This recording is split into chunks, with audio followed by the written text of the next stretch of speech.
Hey guys, what's up? Really excited to bring you this video. This is a level 50 barbarian overview, and basically what we're going to talk about is the general synergies that are going to be useful for any barbarian build. So take a quick look at the gear. We're level 50. We have all legendaries or imprinted rares. We are on Tier 2, World Tier 2, and we're about to do the Capstone dungeon, so we haven't unlocked Nightmare yet. We don't have access to Sacreds or Ancestrals, and we don't have access to Fiend Roses, which is the crafting material that's necessary to reroll stats on legendaries. So we're in a very similar position to where we were at the end of the open beta in terms of how we're geared and how many legendaries we've had access to at this point. So let's jump over into the skill tree and talk about some general barbarian synergies. So there's two synergies that are basically, in my opinion, the most interesting synergies that barbarian has. The first is, how do we apply vulnerable? Every build needs to apply vulnerable, so how can we do it? There's obviously the Flay and Rend combination, where Flay applies vulnerable and Rend extends vulnerable. There's another opportunity for vulnerable, which is in this node, this passive node, expose vulnerability, which makes it so that after dealing damage with a weapon mastery skill, so in our case death blow, the next core skill makes enemies vulnerable for 3 seconds. And then we also have pressure point, which gives a lucky hit chance proc to make enemies vulnerable for 2 seconds. So what that does is that gives our upheaval 2 different ways to apply vulnerable. One is to combo death blow into upheaval, and the other is just for upheaval itself to have the lucky hit chance proc to make things vulnerable. This is good with upheaval because upheaval has a nice AoE cone, and we can make lots of trash all vulnerable. So that's really nice. The other synergy that every Barb should have access to is the hamstring combo with our two-handed greatsword weapon expertise. So hamstring makes all bleeding effects slow, and then in our expertise we take two-handed greatsword as the technique, and this applies bleed on every direct damage skill. These are well-known combinations. But these, every Barb should have access to these, which is what you're doing is enabling enemy debuffs. So every enemy is slowed, which means every enemy is CC'd, which enables those rolls on your gear. Damage to CC, damage to slowed. Upheaval can stun, so we can also enable damage to stunned. And most importantly, upheaval is making enemies vulnerable. Outside of that, all barbarians are going to take Rallying Cry for resource generation. This is basically mandatory. Barbarians will always take 1, 2, or 3 shouts. If you're taking 1 shout, you're taking Rallying Cry. If you're taking 2 shouts, you're taking Rallying Cry and War Cry. And then obviously with 3 shouts, you add Challenging Shout. Challenging Shout would be a point of emphasis in a Thorns build, or like a Thorns Bleed build. But for our purposes, we're just taking Rallying Cry for resource generation and War Cry, which is giving us Berserking and Fortify. And then we are emphasizing shouts with the shout passives, extend the duration of shouts, get damage reduction while shouts are active. And then same for Berserking, we have damage reduction while Berserking, and we have Fury generation while Berserking. So this build is basically emphasizing shouts and Berserking, and the ability to apply vulnerable. We have swiftness for quality of life, but we could take either more damage or damage reduction in that slot. Death blow, we're choosing to get additional fury on hit, and then we also have 2 charges of death blow thanks to a utility aspect. So if our first death blow hit doesn't kill an enemy, we have a backup charge that we can use, so that's really great. And then to continue emphasizing Berserking, we do Unconstrained, which increases maximum duration of Berserking by 5 seconds, so it makes Berserking go from a 5-second max to a 10-second max.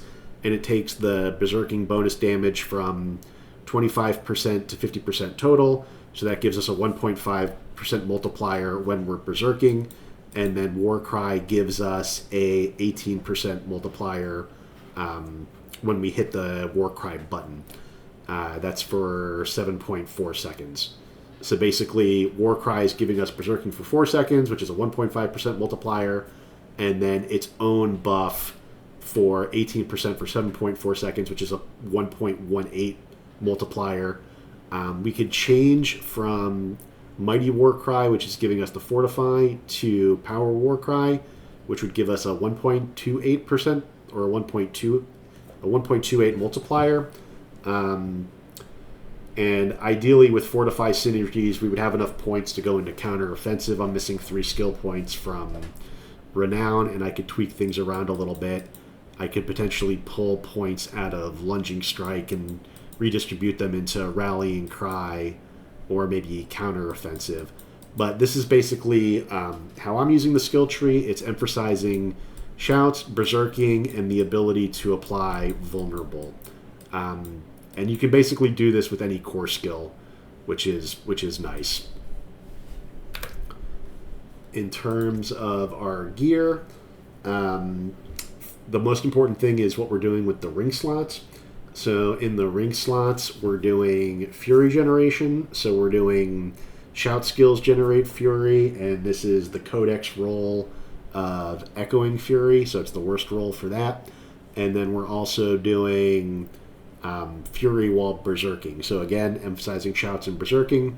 There's the other option here, which is Bold Chieftains. Bold Chieftains, which gives shout cooldown reduction. They nerfed this significantly, and if we're not using all 3 shouts, then maybe we don't want to take this, especially if it's not max rolled.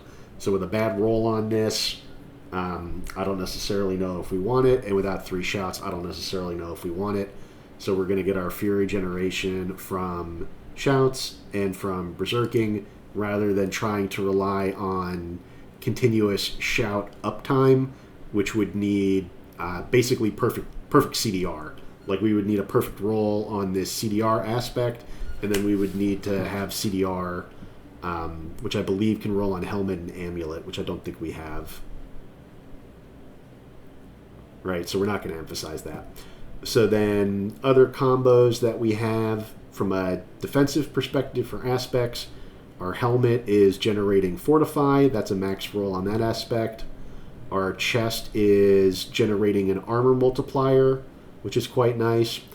And then our pants are generating barriers in 2 different ways. First is from potion activation while injured gives us a barrier, which is nice.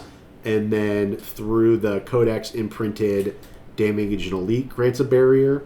So we have 2 different ways to get the barrier, and then we have on the amulet deal increased damage while barrier is active. So the pants are like a really nice synergy piece for that barrier damage combo. Gloves we're just using for utility rather than for additional offensive. Here I want to try becoming injured gives unstoppable, or basically you're getting CC'd and you become injured while you're being CC'd. You get a get out of jail free card with unstoppable for 4 seconds on a 20-second cooldown, which is the max roll for that. I haven't really experimented with this too much, but going into the Capstone dungeon, I think it might be important to be able to escape CC chains. And then on the boots is giving us 2 types of utility. It's giving us an additional max evade charge, so we have 2 dodges, plus it's giving us our additional weapon mastery charge, so we have 2 death blows. That's really nice. And then on weapons, I don't really have great aspects on the weapons. I'm using Upheaval. Upheaval doesn't have necessarily specific aspects that synergize with it. So I'm just going for, while berserking, get 58% additional bleed. This is just something that has a high multiplier for the 2-handed weapon in terms of adding damage. On the other 2-handed weapon, I have a perfect roll on critical strikes with core skills, give 50% increase attack speed for 5 seconds. On a build that's using Deathblow and Upheaval, this is really noticeable. Once you start attacking with this 1.5 attack speed multiplier, You really feel like a berserker at that point. You are moving extremely fast and attacking extremely fast. And then I also have basic skills, grain attack speed. I had a nice extracted aspect roll of this of like 27% that I wish I didn't get rid of. This is the Codex imprint for 15%. And then I've got expectant, which is just the standard basic skill, core skill synergy of a 30% multiplier. That 30% multiplier doesn't grow when you put it on a two-handed weapon or the amulet. So the max that can ever be is 30%, and the only thing that the aspect can roll is how fast you stack that 30%. And then there's also Edge Masters, but the Codex version of Edge Masters seems extremely weak. 10% additional damage on full primary max resource, and if I put this on a two-hander, it would be a 20% damage increase. And I don't know. I'd rather just be spending the Fury when I'm in the attack mode. So we need the Fury to generate our Fortify, but once we have it, we should just be going ham with our core skill to try and apply Vulnerable to as much stuff as possible. So that 10% doesn't sound great when you think about how we're going to be using our upheaval while we're well under max Fury most of the time anyway. Yeah. So this is the build. We don't have Paragon points yet. We don't have any of the endgame mechanics because we're not in Nightmare mode. This is the build that we're going to try and use to get us to Nightmare mode. It's basically off meta. Upheaval is not really a meta build. However, the synergies I've described really apply to any build, right? So it's basically, can we get vulnerable? Can we do our debuffs against the enemies? The debuffs activate certain synergies. And then from a defensive perspective, we have Fortify generation, barrier generation, increased armor. On our rings, we have resource generation. We're emphasizing resource generation with Rallying Cry, obviously. So our shouts and our rings are giving us resource generation. And then on our weapons, we just have multipliers. So I think it's a pretty standard type of build, and one that if you're playing Barbarian, you should basically be building, along these lines. Like, you can look at the meta builds and see how they do things, but in general, you're going to want to...